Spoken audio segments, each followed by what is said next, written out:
ये फ्लिपकार्ट की ओर से आया हुआ है। TVS का कीबोर्ड है, TVS champ, soft and reliable. Okay, तो इसको अनबॉक्सिंग भी कर रहे हैं, आपको रिव्यू।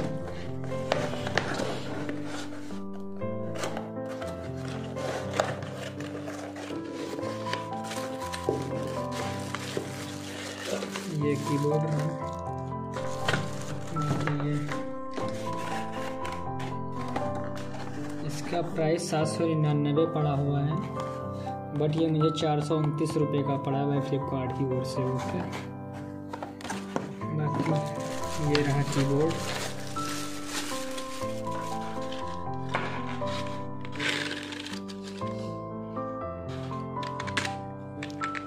की प्रेस में काफ़ी अच्छी है।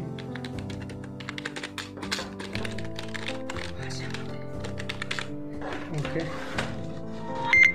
तो इसमें ये पीछे की ओर से ये 2 स्टैंड्स मिल जाते हैं इसको अप करने के लिए, ताकि इसमें TVS वारंटी दिया हुआ है।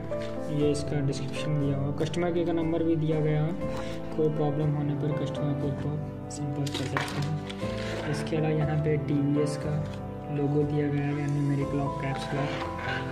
और इसमें आपको USB 3.0 USB केबल मिल जाता है, जो कि मोबाइल और लैपटॉप दोनों में लग सकता है।